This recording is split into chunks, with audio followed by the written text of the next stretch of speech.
Yo, so many gamers here. Welcome to Ace Attorney Phoenix Wright Trilogy. Sorry, I said it in the wrong order. Phoenix Wright Ace Attorney Trilogy, a remastered version of the 3 Phoenix Wright games. I don't know what platform they were released on or anything like that, so I saw that it was coming to, oh dear God, I saw that it was coming to the Switch remastered, and so I figured, you know what? This is like a great time for me to get into them because I love the Random Encounters musical for Phoenix Wright, the Turnabout encounter.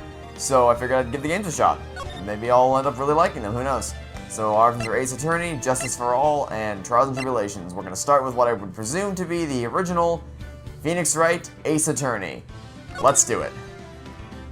Episode 1: The First Turnabout. Play the first Turnabout? Yes.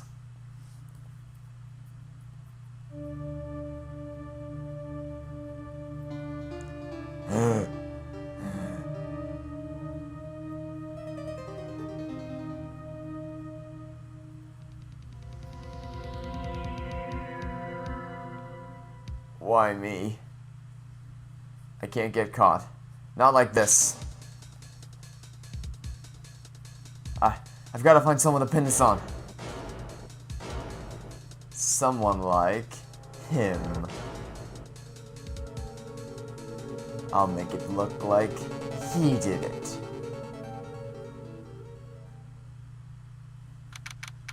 August 3rd, 9:47 a.m. District Court. Defendant, lobby number 2. Boy, am I nervous. First of all, okay, so already I love the style. Reminds me a lot of Doki Doki Literature Club.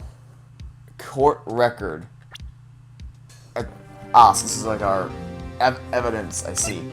Attorney's badge. No one will believe I was a defense attorney if I didn't carry this. Time of death. July 31st, 4 p.m., 5 p.m. Cause of death, loss of blood due to blunt trauma. Okay. Boy, am I nervous. Right.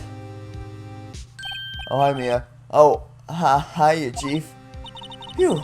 I'm glad I made it on time. Well, I have to say, Phoenix, I'm impressed. Not everyone takes on a murder trial right off the bat like this. It says a lot about you, and your client as well. Thanks. Actually, it's because I owe him a favor. A favor? You mean you knew the defendant before the case? Yes. Actually, I kind of owe my current job to him. He's one of the reasons I became an attorney. Well, that's news to me. I want to help him out any way I can. I just really want to help him. I owe him that much. It's over. My life, everything, it's all over. Is that your client screaming over there? Yeah, it's him. Death, despair, I'm gonna do it, I'm gonna die. Sounds like he wants to die. Yeah. Nick. Hey there, Larry. Dude, I'm so guilty. Tell him I'm guilty. Give me the death sentence. I ain't afraid to die. What? What's wrong, Larry? Oh, it's all over. I'm finished. I can't live in a world without her. I can't. Who took her away from me, Nick? Who did this? Oh, Nick, you gotta tell me. Who took my baby away?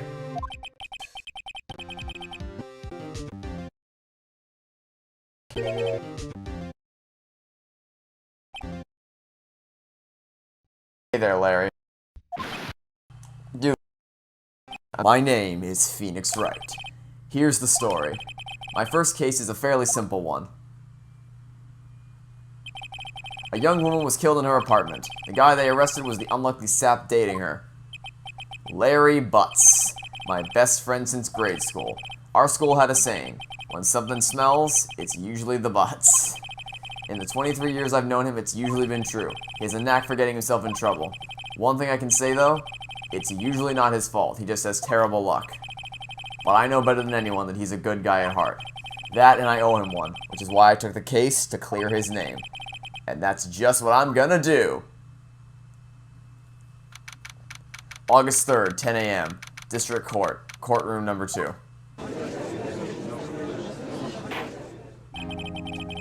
Court is now in session for the trial of Mr. Larry Butts. The prosecution is ready, Your Honor. The, defense is ready, Your Honor. Mr. Wright, this is your first trial, is it not? Yes, Your Honor. I'm a little nervous. Your conduct during this trial will decide the fate of your client. Murder is a serious charge. For your client's sake, I hope you control your nerves.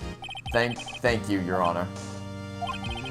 Mr. Wright, given the circumstances, I think we should have a test to ascertain your readiness. Yes, Your Honor. Hand shaking, eyesight fading. The test will consist of a few simple questions. Answer them clearly and concisely. Please state the name of the defendant in this case. The defendant would be Larry Butts. The defendant? Well, that's Larry Butts, Your Honor. Correct. Just keep your wits about you and you'll do fine. Next question. This is a murder trial. Tell me, what's the victim's name?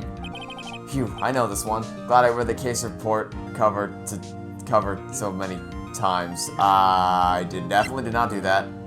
Cindy, okay, great. It's, wait, no way. But I didn't. Phoenix, are you absolutely sure you're up to yes, but I do, please, let me answer. Let me answer. I did. That's the thing, though, I did. Mr. Wright, who was the victim in this case? Cindy Stone. Cinderblock. Also, I would like to point out they made that exceptionally easy even if you didn't check the court record, because the options were Mia Fitz or whatever her name is, Cinderblock, or Cindy Stone. Correct. Now, tell me, what was the cause of death? Blunt force trauma. She died because she was hit with a blunt object. She was struck once by a blunt object. Correct. You've answered all my questions. I see no reason why we shouldn't proceed. You seem much more relaxed, Mr. Wright. Good for you. Thank you, Your Honor. Because I don't feel relaxed, that's for sure. Well then, first, a question for the prosecution. Mr. Payne? Yes, Your Honor. As Mr. Wright just told us, the victim was struck with a blunt object. Would you explain to the court just what that object was? The murder weapon was the statue of the thinker. It was found lying on the floor next to the victim. I see. The court accepts it into evidence. Statue added to the court record. A statue, okay. Right? Be sure to pay attention to any evidence added during the trial. That evidence is the only ammunition you have in court. Use the R button to check the court record frequently. Mr. Payne, the prosecution may call its first witness. The prosecution calls the defendant, Mr. Butts, to the stand. Chief, what do I do now? Oh, I said that was me. Pay attention. You don't want to miss any information that might help your client's case. You'll get your chance to respond to the prosecution later, so be ready. Let's just hope he doesn't say anything unfortunate. Uh-oh, Larry gets excited easily. This could be bad. Mr. Butts, is it not true that the victim had recently dumped you? Hey, watch it, buddy. We were great together. We were Romeo and Juliet, Cleopatra and Mark Anthony. Didn't they all die? I wasn't dumb. She just wasn't taking my phone calls or seeing me. Ever. What's it to you anyway? Mr. Butts, what you describe is generally what we mean by dumped. In fact, she had completely abandoned you and was seeing other men. She had just returned from overseas with one of them the day before the murder. What do you mean, one of them? Lies. All of it. Lies. I don't believe a word of it. Your Honor, the victim's passport. According to this, she was in Paris until the day before she died. Passport added to the court record. The victim apparently arrived home from Paris on July 30th, the day before the murder. Indeed, she appears to have returned the day before. She appears to have returned the day before the murder. Dude, no way. The victim was a model, but did not have a large income. It appears that she had several sugar daddies. Daddies? Sugar? Yes, all the men who gave her money and gifts. She took their money and used it to support her lifestyle. Dude! We can clearly see what kind of woman this Miss Stone was. Tell me, Mr. Butts, what do you think of her now? Right? I don't think you want him to answer that question. Yeah, Larry has a way of running his mouth in all the wrong directions. Should I? Wait and see what happens. Stop him from answering. Okay, so if we... So, this doesn't end well either way, right? Because if we let him answer, he's definitely gonna say something stupid, like, I hate her, and then the prosecution's gonna be like, well, you see, he's just admitted to hating her, and now she's dead. What more proof do you need? But if we stop him from answering, then the judge is probably gonna be like, Mr. Wright, you are not to object to the witness's testimonies. And I feel like I have a better chance of digging him out of a hole than stopping him than stopping him from getting in one, if that makes any sense. Because if I let him answer, I can recover later. But if I do something out of line, then no one will. That'll just be a dig against my record. So we're gonna wait and see what happens. Might be better not to get involved in this one. Well, Mr. Butts. Dude, no way! That cheating she-dog! I'm gonna die, I'm just gonna drop dead. Yeah, I want to meet you in the afterlife. Oh, I'm gonna get to the bottom of this. Let's continue with the trial, shall we? I believe the accused's motive is to clear to everyone. Yes, quite. Oh boy, this is so not looking good. Next question. You went to the victim's apartment on the day of the murder, did you not? Nope. Well, did you or did you not? Well, maybe I did, maybe I didn't. Uh-oh, he went. What do I do? Have him answer honestly, stop him from answering. I mean... So here's the thing, right? Even if he... Like, if we say that he didn't go, that's lying, because he went. And honesty is the best policy. I know, I'll send him a signal. Tell the truth. Yeah, I was there, I went. Order. Well, Mr. Butts? Dude, chill. She wasn't home, man, so, like, I didn't see her. Objection! Your Honor, the defendant is lying. Lying? The prosecution would like to call a witness who can prove Mr. Butts is lying. Well, that simplifies matters. Who is your witness? The man who found the victim's body. Oh dear, I think I know who it is. Just before making the gruesome discovery, He saw the defendant fleeing the— oh. he saw the defendant fleeing the scene of the crime.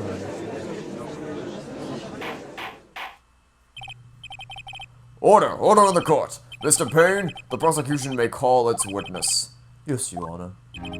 This is bad. On the day of the murder, my witness was selling newspapers at the victim's building. Please bring Mr. Frank Sarwood to the stand. Guess who it is? Mr. Sarwood, you sell newspaper subscriptions, is this correct? Oh yes. Newspapers, yes. Mr. Sarwood, you may proceed with the testimony. Please tell the court what you saw on the day of the murder. Witness's account.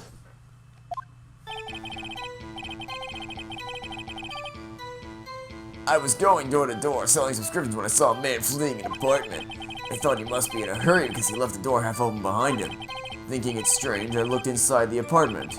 Then I saw her lying there, a woman, not moving, dead.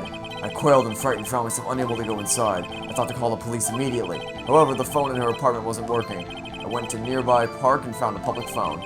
I remember the time exactly, it was 1 o'clock p.m. Time of death, 4 p.m. through 5 p.m.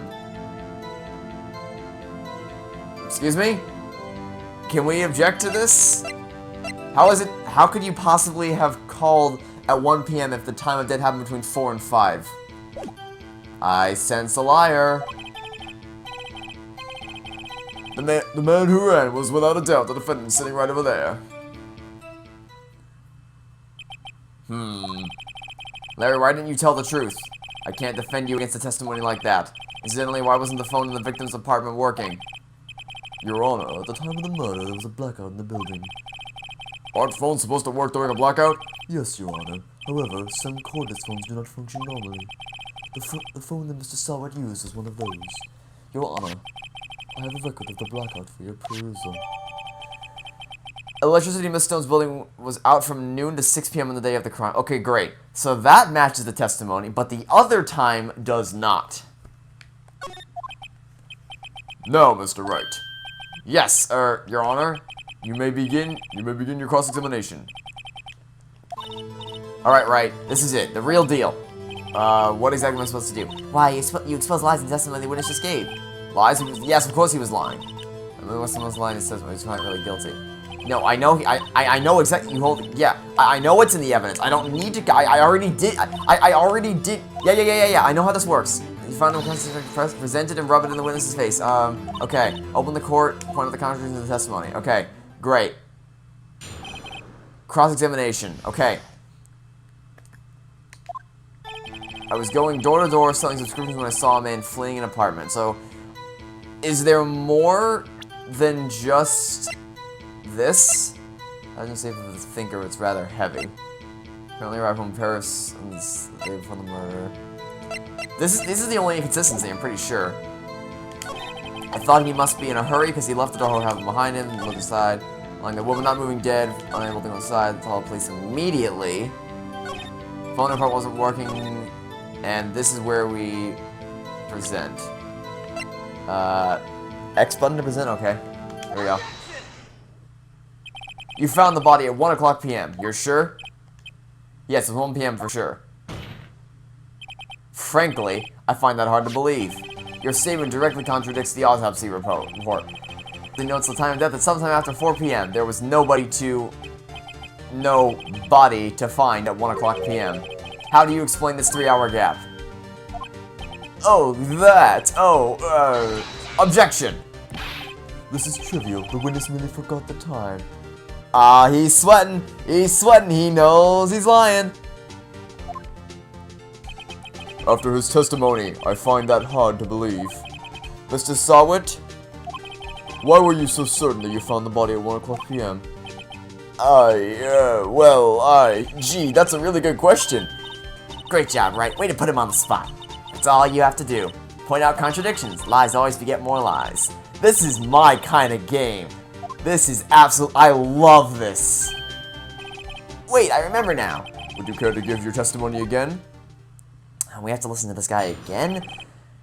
Witness testimony, the time of discovery, okay. You see, when I found the body, I heard the time. There was a voice saying the time. It was probably coming from the television. Oh, but it was 3 hours off, wasn't it? I must be watching a video of a taped program.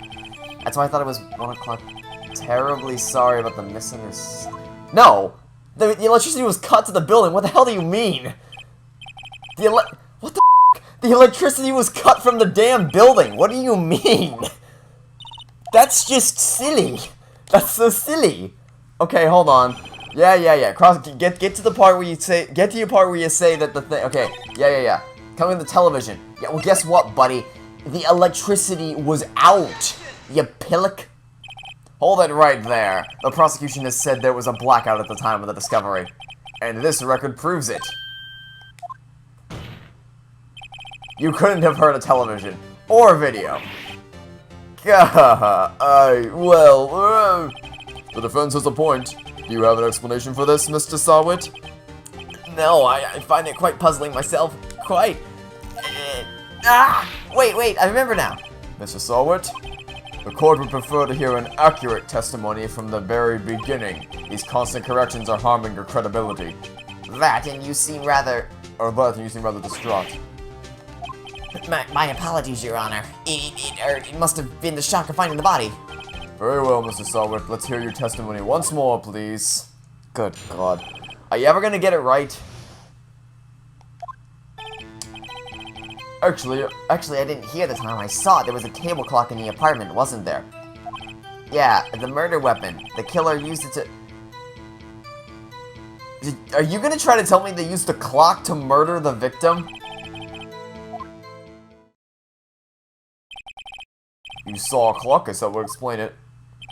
The defense may cross-examine the witness. Gladly. Hearing the... What? Okay, let me read this again. I didn't hear the time I saw it. There was a table clock in the apartment, wasn't there? Yeah, the murder weapon. No! Wrong! Nobody is this stupid! Wait just a moment. The murder weapon wasn't a clock, it was the statue. Now how is this supposed to be a clock? What? You with your objections, your evidence, just... Who do you think you are? Just answer the question, Mr. Sawit. Hey, I saw it there, okay? That's a clock. Your Honor, if I may. Yes, Mr. Payne? As the witness stated, this statue is indeed a clock. The neck is a switch, you just tilt it and it says the time out loud. Oh, bug off! It doesn't look like a clock, I submitted it as a stat. What? Then what? What? That's just silly! That's just silly! Submit was a table clock after... Well, Mr. Wright, it appears the witness is... That's just so silly. Yes, I do still have problems with this testimony. I hate to break it to you. No normal human being looks at this statue and thinks to themselves, you know what? That's a clock. That's just silly. If you knew it was a clock, you would have submitted it as a clock, you pillock. Oh, good God. Yes, I still have problems with this testimony. Your Honor, there was a gaping hole in the witness testimony. The only way he could have known the weapon was a clock is to hold it in his hand. And he said he never went. He said he never went. Okay, so he actually used, he actually used logic in saying that he said he never went into the apartment, so he would have had to hold it in his hand, which is kind of what I said. Not really. I said that no one human being looks at that and says to themselves, yeah, that's a clock. Also, you don't submit it as a statue if you know it's a clock. Witness ever testified into the apartment. Clearly, a contradiction. Indeed. The witness knew it was a clock because he went into the apartment. You're lying. You were inside the apartment on the day of the murder. Oh yeah? Prove it. Prove I went in there. I'll do better than that one. I can prove you were the one who killed her. You struck her with the clock, and the shock of the blow triggered the clock's voice. That was the sound you heard. Order in the court. Intriguing. Please continue, Mr. Wright. Yes, Your Honor. Mr. Sawit, the sound must have left quite an impression on you. Understandable, since the murder weapon spoke just as you hit the victim. That voice was burned into your mind. That's why you were so certain about the time. Well, what's the meaning of this? This is all baseless conjecture. Baseless? Just look at the witness's face. Yeah, you're right. Would the witness care to elaborate? Did you strike the victim with the clock? That day, I never... Look, the clock, I heard... No, I mean, I saw... Shut up,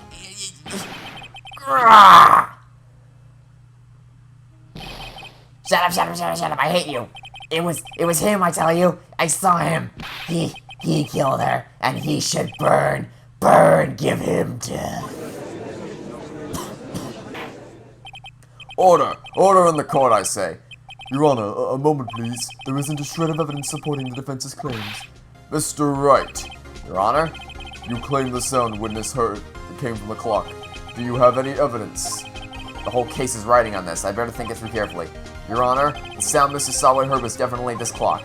A fact which is clear if you simply try sounding the clock. Examine the clock's batteries. What? Try sounding the clock. Let's sound the clock now. Here in this court. Your Honor, may I have the clock? I ask the court to listen very carefully.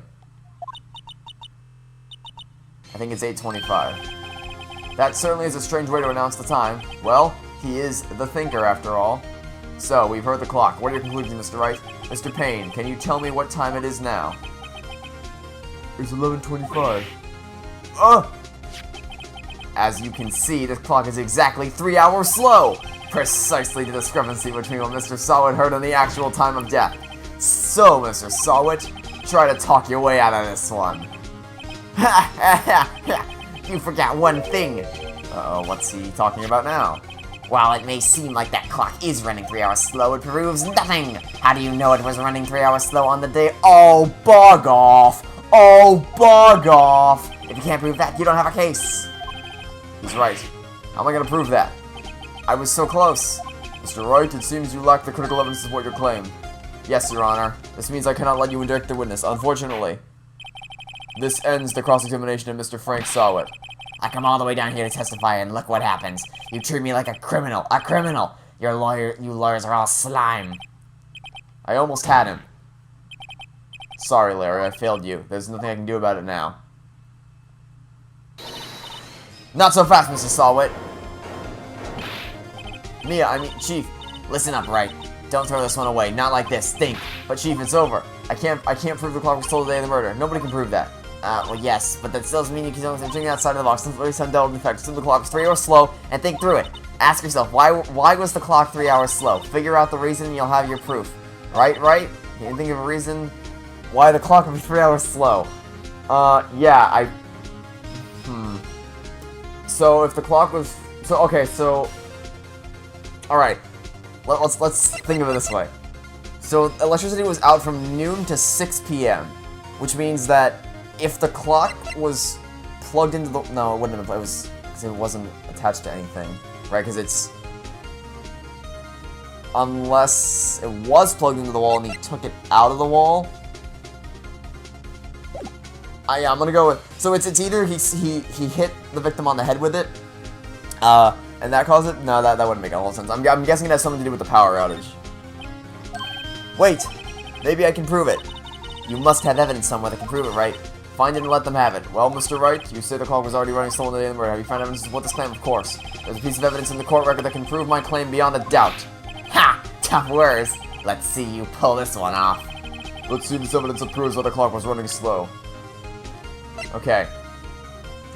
So. So. The question is, do I present... Do I present this because of the... and claim blunt trauma, or do I present this, and claim it had something to do with the blackout? So if we go with... Because if we go with this, then this is probably what would win the court over, but this is my gut instinct. Okay, so it could be... It's probably something... Because she said think outside the box, right? This can't possibly help us. Because it's an attorney's bet. This has nothing to do with it. I don't even know why this is here. And then... Why is the passport here? Wait a second, let me check something. Okay, hold on. Safari, new. What time is it in Paris? I'm recording this at 7:15 p.m. right now. What time is it in Paris? It is 1:15 a.m. That's a 6-hour difference. I'm in. Where is this taking place? If this is taking place... So, okay, so what I'm thinking is... It might not be that the clock is slow, it might be that the clock is fast. That it's... So, because if this is taking place... somewhere out west, then maybe it's that because she went to Paris, the clock was ahead by 9 hours. Maybe. The victim had just returned home from abroad the day of the murder. As well, the time between here and Paris is 9 hours. When it's 4 p.m. here, it's 1 a.m. the next day there. The clock wasn't 3 hours slow, it was 9 hours fast! The victim hadn't reset her clock since returning home. That's why the time you heard when you struck her dead in the apartment was wrong. Proof enough for you, Mr. Sawit? Or should I say, Mr. Did It? Yeah!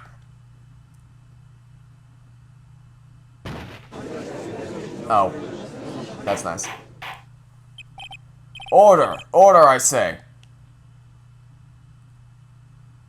Well, this case has suddenly turned out differently than we all expected. Mr. Payne, your witness?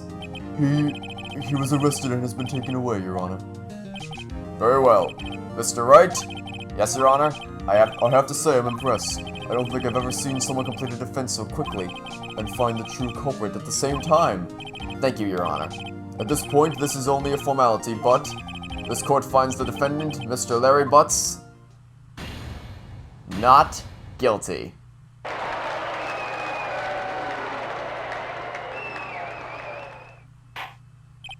And with that, this court is adjourned. It turns out that Frank Saw was a common burglar. He posed as a newspaper salesman to check and see when people were out of the house. That day, when Larry went to her apartment, the victim wasn't home. After he left, Mr. Saw let himself in to do his dirty work. While he was searching her place, the victim returned. Flustered, Mr. Saw grabbed the nearest blunt object he can find.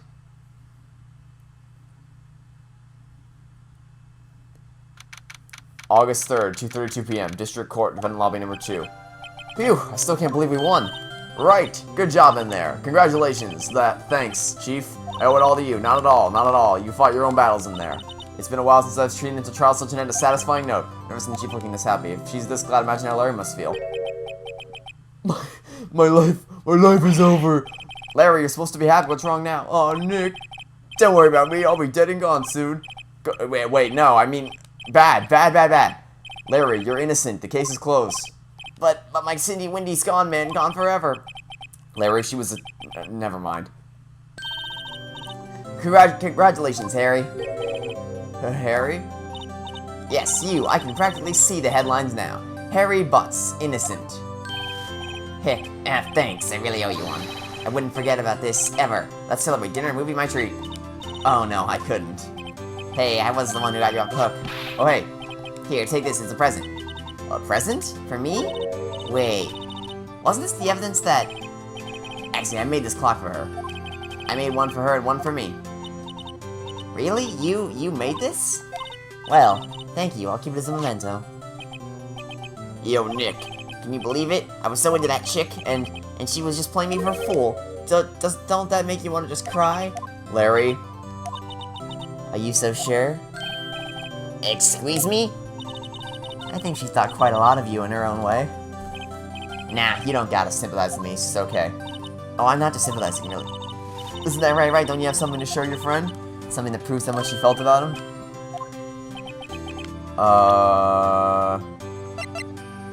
That she kept his own clock?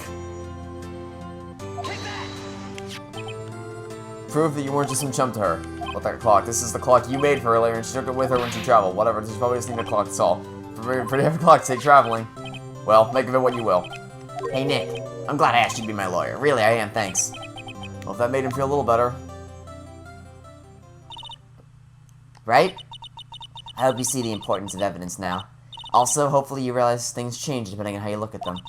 People, too. We never really know if our clients are guilty or innocent. All we can do is believe in them. And in order to believe in them, you have to believe in yourself. Right? Listen, learn, grow strong. Never let go of what you believe in. Never. Well, I think our work here is done. Shall we be off? Yeah, I guess so. Say, how about dinner? On me? Drink a toast to innocent butts. Yeah. Oh, speaking of Harry, you were saying part of why you became a lawyer was because of him. Yeah. Part, at least. You'll have to tell me more about it sometime. Maybe over drinks? And so, my first trial came to a close. Larry slapped me on the back and said, "Gee, Nick, it's good to have friends. But I'm pretty sure he's not going to pay us. Unless you count the clock he gave Mia." I didn't know it then, but that clock was soon going to be at the center of another incident. And my promise to tell the chief about me and Larry would be one promise that I wouldn't be able to keep. The end. Okay, game, you have my intrigue. I don't know if I'm gonna play the rest of it on. I don't know if I'm gonna play the rest of it on the channel, because we got Firewatch going on right now. I might pick this up when Firewatch finishes. This is freaking. This is my kind of game. It's witness testimonies. Oh no, I'm not. No, I'm not gonna continue this.